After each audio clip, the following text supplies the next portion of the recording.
Shalom, shalom, Mishpachah. This is Yerd Yao checking in. I wanted to do this video. I don't know if my dog's gonna let me do it, but yeah. So I wanted to let you guys know what happened on this past week with the false flag attack on Renee Good.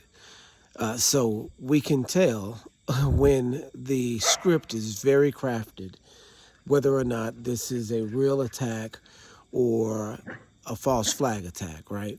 So I should just say a real event or an orchestrated event. And so this one appears to be an orchestrated event to foment further chaos, right? And so when we look at what's going on, right, in America and with America, we recognize that the war is being started on a twofold front. It's being started internationally and it's being started domestically. You can see that it's an incremental increase in, I guess you could say an incremental increase in authoritarianism, but that's not the word that I want to use. Really, the word I want to use is force, that the force is just going up and up and up, right?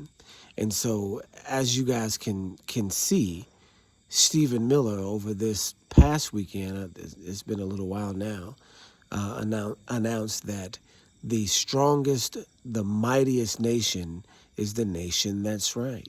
So they're openly saying that they're no longer abiding in a democracy.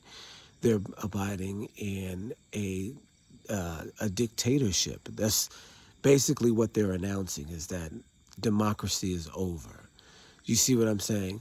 So when we see an attack and a change in governing style, because this is clearly a huge change in governing style, one that's completely different from any way that America has ever been run. And you have to understand, it's never been that way before. No one has ever come on and said that they're going to do anything that they want to do as a president.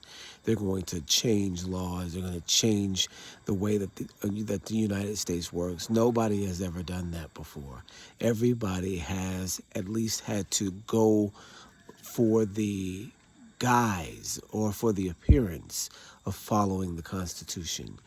This president does not. He doesn't have to. He's completely announcing that he's a dictator. You guys have to imagine that this is the first time that this has happened in the 200 years of the United States, 250 years of the United States having presidents, right? This has never happened before. Never happened before, you guys. So in 250 years, this has never happened before. And I guess I'm getting off subject, but so you're looking at a change in governing style. So you're seeing it internationally, and also you're seeing it domestically, right? But domestically, it has to, Trump's not stupid, right? He knows that he has to incrementally apply this greater force. So what he's doing and what they're doing around him is clearly not him. It's the operators around him that are pulling these things off. You have to understand, if Charlie Kirk was an assassination, which we know it was, right? You know, no matter how you feel about it, it was clearly an assassination. And they used trickery to do it. And I haven't really gone into this Charlie Kirk stuff, but what it appears happened is that there was a whole play. It's a whole play, because we can see the guards. They're signaling one another before the shot is fired. We see the shirt rise, like Charlie Kirk's shirt rise, and we see, like, you know, his vest pop up. So it appears that the microphone that he had on, the speaking device that was in his shirt, tucked in his shirt, was a detonator, was a bomb, and they blew it up. Just like, do you remember those pagers a few years ago? Has it been last year, 2 years ago, that Israel had sent out these pagers a few years ago, and, you know, they were set to explode, and they remotely detonated a bunch of them and killed killed lots of people, right? Killed lots of people.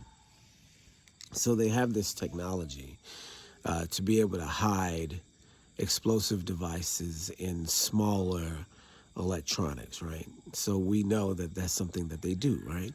And sure enough, the Mossad is implemented in this plot. It doesn't mean that Charlie Kirk somehow was a good guy or that he stood for the right thing. No, we know that they planned his death since the movie, that he was born to die at that time, really. Do you see what I'm saying? That his whole life he was protected. I was watching something else that said that he had to have bodyguards everywhere he went. And he thought it was weird, right? Because his life is being protected so that it could do this big thing. I mean, it's going to be a big thing in the country. Remember, we've said that the reason why all of this is necessary. I'm sorry, Charlie. The reason why all this is necessary is because they're planning this huge event, right? That's why they have these public sacrifices, and that's why they're instilling these programs, these events, these operations into the public's mind, so that they can be persuaded into joining this war, right? On one side or the other. Do you see what I'm saying? They're persuading people into joining the war by the things that they're doing. So let's jump back, or all of that being said, let's jump back to Renee Good. And let's analyze Renee Good and see if the script fits. Remember, with one of these events, it was the Texas event with the black kid that stabbed the white kid. And it was crafted. It was so well crafted. The characters in the story. The one of the brothers was a twin, and there was racial conflict on one side, and then the black kid was maybe he had a knife at school, maybe he didn't. The stories, even the backstories are crafted, and we see the acting from the parents and the way that they behaved afterwards, and it's funny as well. Do you see what I'm saying? So we know that whole event was an operation, even though somebody really died. This is the way that their witchcraft works. It was an operation, right? The only person that doesn't know that they're going to be the one on the chopping block is the one that's on the chopping block. Usually in these situations, everybody else that's around knows what's going on, or key players know what's going on, so that they can control the events on the ground. And then it plays out around them, and they just fall into character, including the killer, right? Including the killer, the one that's on the ground as the killer. They fall into place, right? And so we see the events unfold, and then we hear the backstories, and then the conversation ensues, and then this becomes a part of your psyche, whichever side that you landed on. Do you see what I'm saying? And it's driven there because there's a death involved. This is the way that the black magic works. It's an operation. It's the same thing that black ops would do. Do you see what I'm saying? That they're putting in play this psychological operation that involves a real death, and that's how the sacrificial system works. That's how the magic spell goes over you, because now there's blood involved, and people on a normal waking environment are not prepared to see a sacrifice go on. So they take blood very serious, right?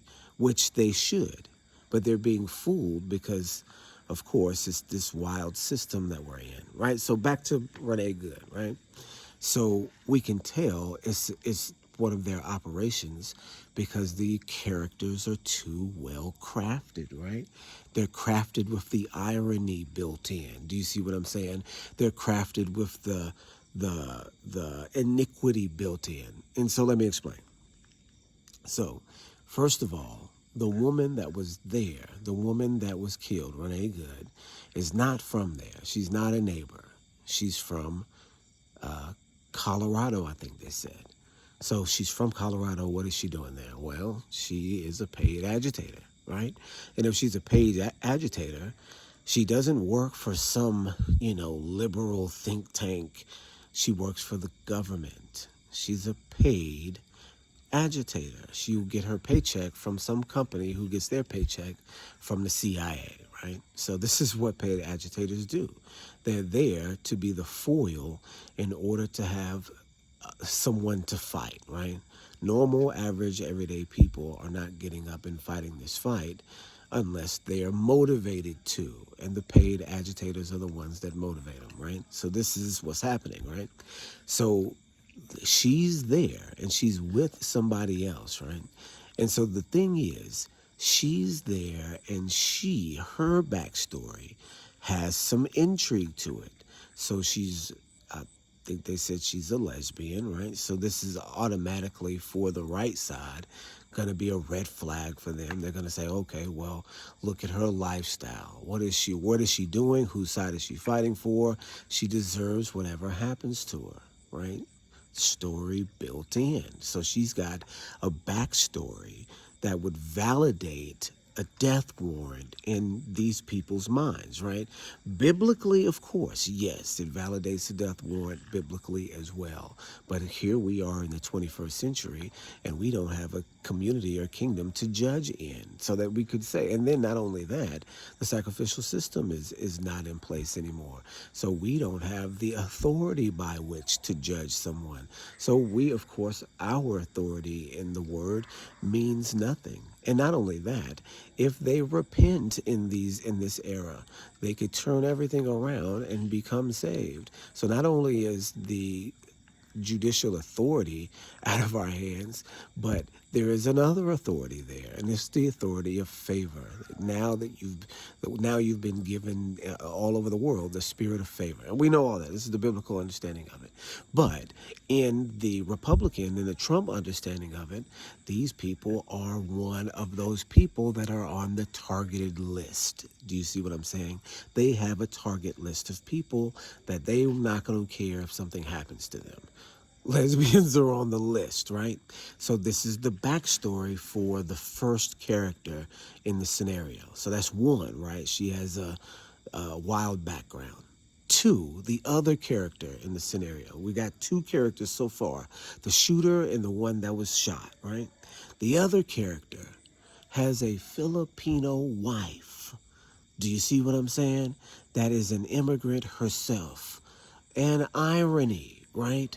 Here, this ICE agent is fighting against immigration, and his wife is an immigrant.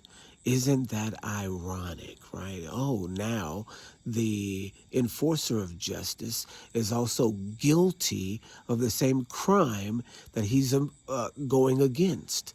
Do you see what I'm saying? Built-in irony to fuel the other side.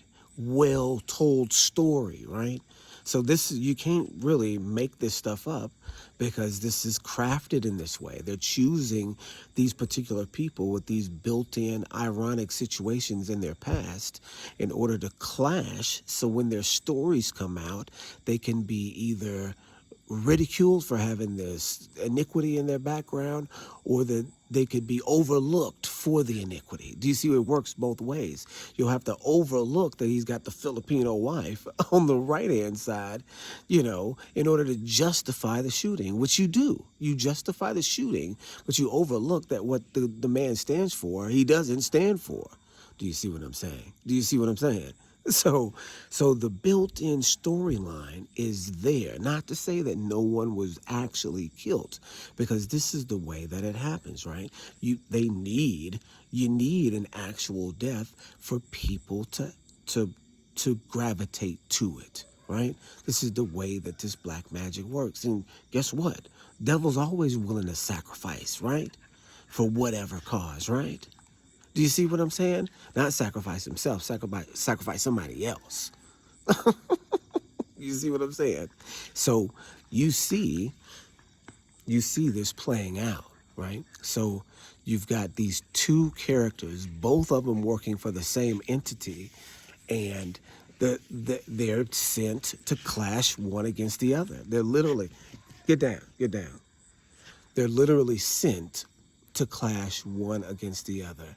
Colorado is sent, and then the ICE agents are sent, right? The officer is sent, whoever he is, He's an officer that sent these two people. These two are under orders.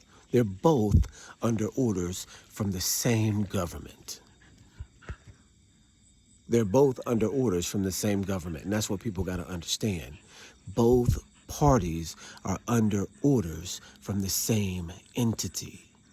That's the way that it works. And here's another reason why we know. Because we can see other actors on site, right? So we can identify, and I say actors, but I should say characters, right? Because the two in play are the only two that are not acting, right? So they're not acting. Everybody else is, or the other people that are a part of the play, they are acting. So the person that gets the initial video that we see, the very first video that we see, this is a woman that is with them, right? Oh, you know, for some reason, the things that she's saying let us know that she's with them. You see what I mean? And so she goes around. She's on the side of the driver at first, but she goes around and was going to get in the car, but then backs up, right? And so she backs up, and then next thing you hear is the shots go off, and you don't even really hear the shots go off. And then you see her, and she goes up and says, "What have you done? What have you done?" And without even, because I couldn't identify the shooter at first, and she may have been holding the camera one way and looking with her head the other. That may have been the case, but from what I saw, when the actual shooting happened, she had her phone trained on the truck, but you just didn't see who was doing the shooting, or you could just barely see it, right? And then she turns away and says, "What have you done?" And then the shooter comes across and she says, "Shame, shame, shame." She automatically already knows who the shooter is. And you may say, okay, well, she's on site. She saw him. She's there. And that's a fair assessment. But then the second part is strange too, because she, after this, walks up to the vehicle and says, "You just shot my friend in the face," right? And this is the narrative that we all go with after that. Shot in the face. How does she know where she was shot? Do you see what I'm saying? How can she accurately show just from before even getting to the vehicle, because she's behind the vehicle? How does she know she's been shot in the face? Why not anything? Why not in the chest? Or "You just shot my friend"? She specifically says shot her in the face. And then this is the narrative that the entire news media goes with. So when she goes up, she says shot her in the face. She goes up and does film the woman, right? And the position of the woman is very strange in the car. The door is open, right? The door is open, and her feet are actually pointed in the opposite direction that the car is facing. And it looks like that she's slumped over as if she was going to get out of the car. But we know she didn't get out of the car because she was shot while the car was moving, right? What happened? Who opened the door? Why is her feet facing the opposite direction? Is there something that we missed? Because it's strange, right? It's almost as if she was trying to get out, but her seatbelt was still on, right? That's weird. That's a weird position to be in. For one, the door was open, hanging open, so that you could see the woman was deceased, right? And they blurred it out, so I didn't see everything, but she's hanging over with her feet hanging out. So when did that happen? Do you see what I'm saying? When did that happen? So I'm confused. Something's missing, right? And so these elements of the story are what really let us know that this was a crafted event. Not only that, they said that they deployed 2,000 troops to the Minneapolis area before the shooting, the incident. Before, not after, because the shooting happened and then now you're preparing for a riot, so you order 2,000 troops. No, they did it before. They did it on the day before. which means they knew the shooting was going to happen and they prepared for a riot. They prepared in advance for the riot that was to come, which means they prepared. This was a pre-planned shooting. That they sent the woman into the danger zone. When she got there and when she aggressed in any sort of way, the shooter was on site. The guy that, and the other thing about the shooter's backstory is he was drugged by a vehicle 6 months prior. So he has built-in, what you would say, built-in psychological fear of being drugged again. What would you be able to say that was? But that's a talking point for the right side, right? So hey, he has trauma from the same event, so of course he'd be quick to pull the trigger, right? So that side is going to understand that element of the story. It's a well-crafted story. The characters that they've chosen to be in these positions fit the position well enough that both sides will have an argument. When in reality, the real deal is this man just executed a woman in cold blood, and not any woman. Remember, this is white conservative America, and white conservative America, if they do nothing at all, they protect white women, right? That's what they're there for. That's what they use anytime they want to paint somebody a criminal. Hey, this person did something to a white girl, right?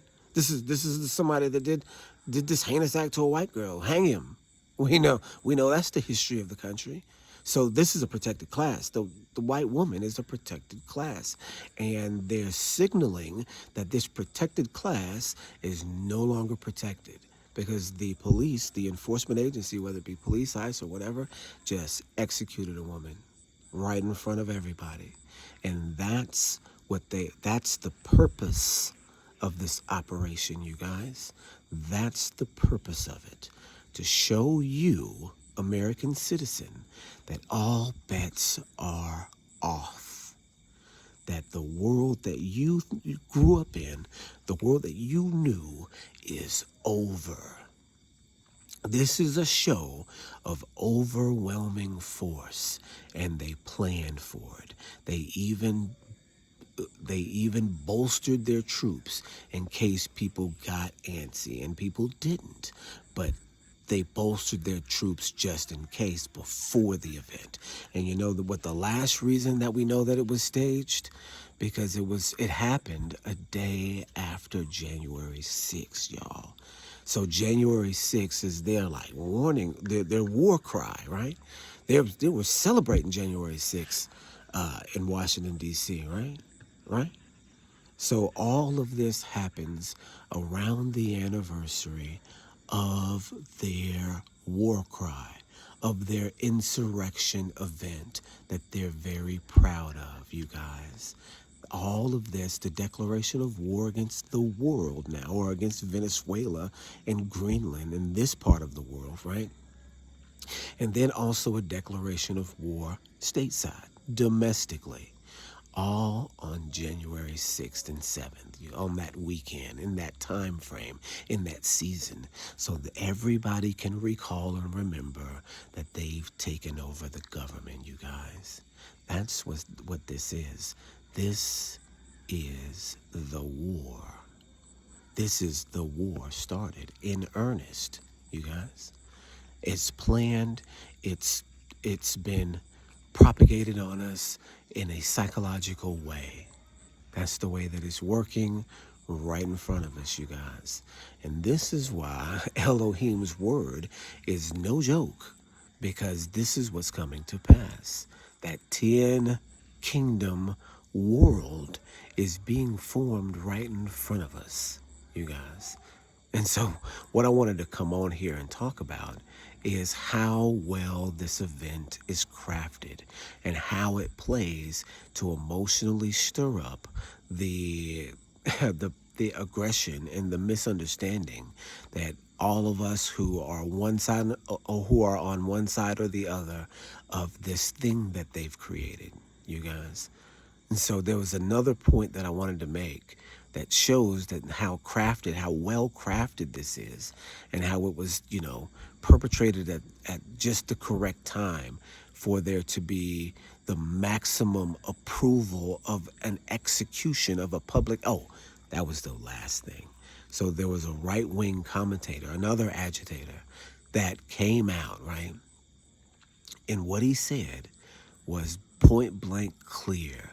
We executed one of yours, right? I was watching this a few days ago, and he said, we executed one of yours yesterday.